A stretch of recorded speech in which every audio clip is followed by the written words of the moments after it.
Com o fim do Império Romano, o Império Romano do Ocidente caiu no século V por causa das invasões dos povos bárbaros.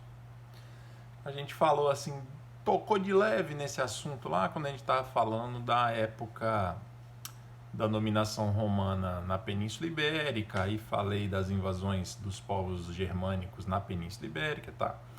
Mas para a finalidade da aula de hoje, eu vou falar um pouquinho sobre isso introdutoriamente. Então, no século V, os povos germânicos, aqueles que viviam à margem do império, vão percebendo a fragilidade, né? O Império Romano cresceu tanto que já não conseguia proteger suas fronteiras adequadamente. E por uma série de outros motivos, esfacelou-se o Império Romano e uma das causas foram essas invasões dos povos bárbaros. Então, pensem o seguinte, as cidades elas foram abandonadas praticamente, né?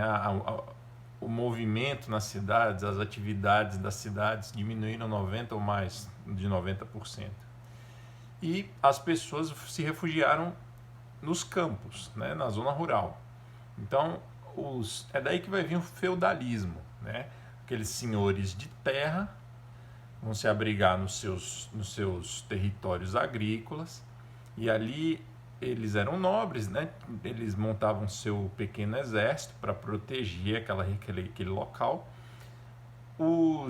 As pessoas comuns, os populares, o povo ia procurar abrigo ali e havia um pacto, né? O popular virava um servo, trabalhava na terra em troca de proteção do senhor feudal. Bem, aí o que acontece é o seguinte, a partir daí do século V, VI, e vai seguindo aí por quase 1000 anos, vai ser o período chamado da Idade Média. E apesar de que essa não é uma característica de todos os lugares da Europa, grosseiramente falando, a característica é essa, ruralização da sociedade, descentralização política, ou seja, não vai mais existir a figura do rei como principal personagem político, ele não vai ter o poder político.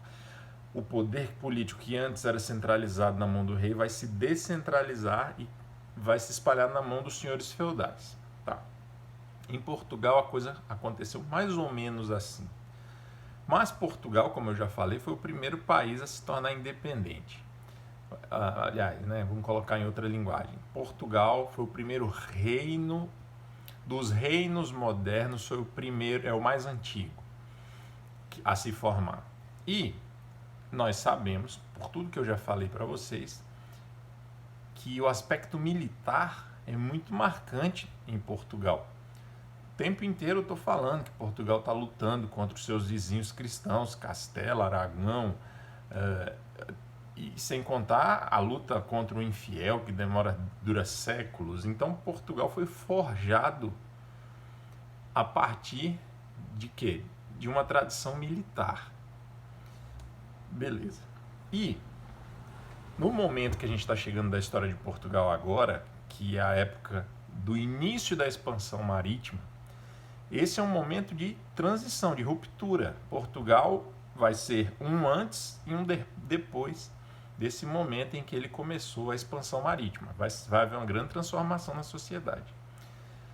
E aqui, como aqui no canal a gente vai, o nosso objetivo principal é a história do Brasil, eu pretendo analisar, né, aos poucos, os aspectos militares da história do Brasil.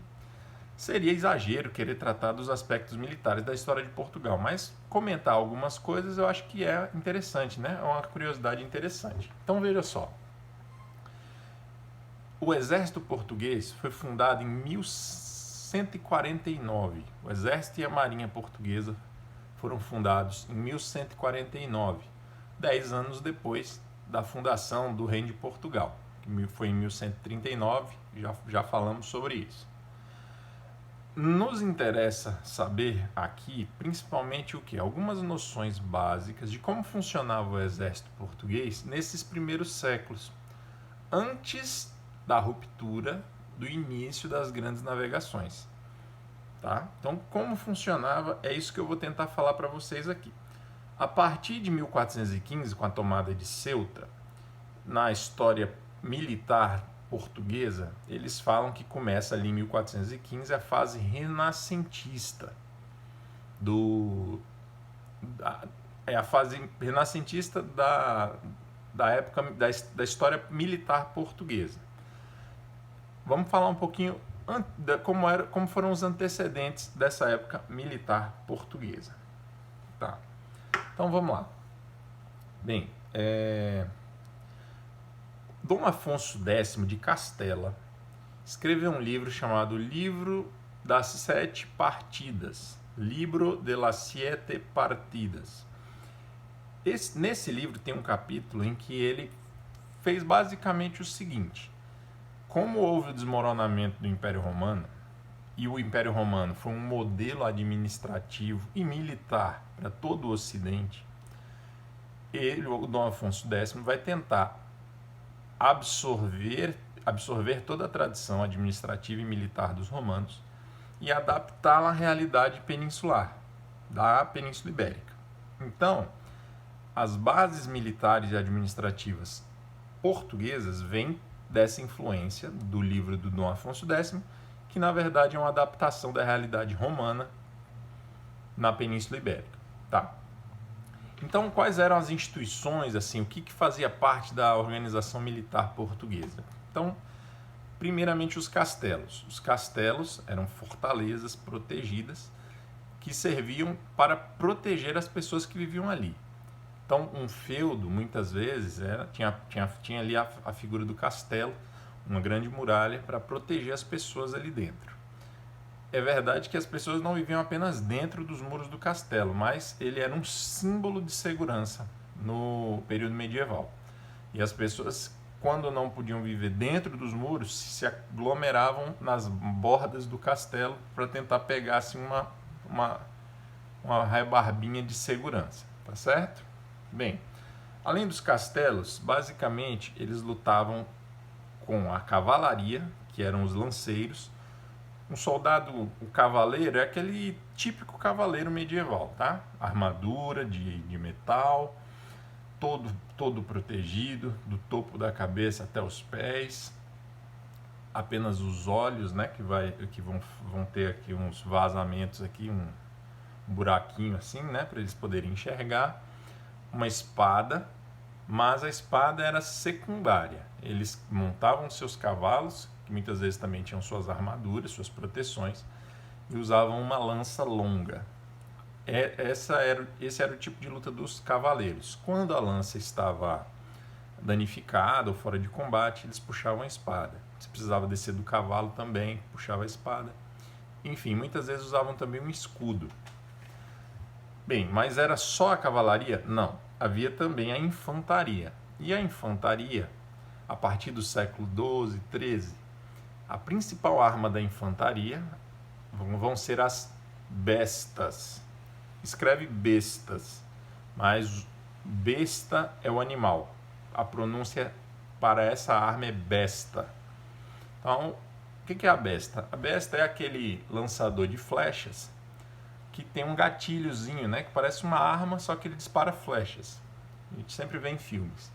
Essa era a besta. Então, a infantaria, que são os homens que vão a pé, usavam principalmente a besta. Mas havia também os arqueiros, como até mencionei aí em algumas aulas sobre batalhas.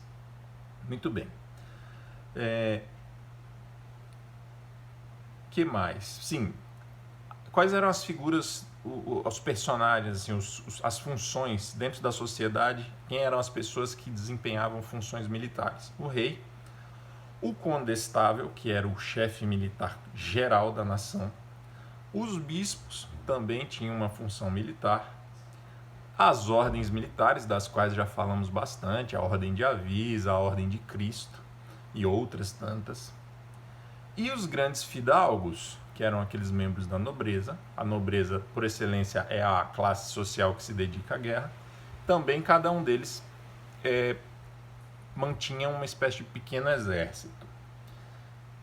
Bem, por lei, pelo menos desde Dom João I, por lei, havia uma delimitação específica de quantos homens cada um desses personagens, o rei, o condestável, os bispos, etc., deveriam manter armados e em condições adequadas, prontos para o combate a qualquer momento. Então havia toda uma organização para que os homens estivessem prontos para a batalha em todos os momentos. E, além disso, haviam os capitães dos besteiros, que eram todos os homens que portavam, da infantaria, né? Os homens que lutavam com as bestas. Esses capitães eram os anadéis. Um anadel era um capitão que liderava um grupo de besteiros, tá certo? Bem, também é importante mencionar o seguinte, que no século XIV vai chegar na Europa, um pouco antes, mas principalmente no século XIV, vai chegar na Europa, a artilharia vai passar a fazer parte das guerras na Europa, né? Então, a pólvora foi descoberta primeiramente na China, lá pelos séculos 8 ou 7, não me lembro. E lá isso vai ser usado antes, né? Antes da Europa, os chineses já vão usar armas de fogo. Mas é no século XIV que a artilharia vai fazer parte do cenário das guerras europeias, tá bom? Bem, deixa eu ver o que mais que eu posso dizer aqui para vocês. Acho que é isso, pessoal. Então, espero que tenha dado para vocês terem uma noção aí breve de como era essa organização militar da Baixa Idade Média em Portugal, porque eu pretendo, depois dessa introdução, aos poucos, ir falando sempre, fazendo um vídeo ou outro sobre a organização e a participação dos militares na história brasileira, tá beleza? Não se esqueçam de olhar aqui o link embaixo do vídeo do meu canal do Telegram. Ontem eu coloquei lá o 2º episódio do podcast de História do Brasil ao som de música sertaneja, tá certo? Um abraço aí para vocês.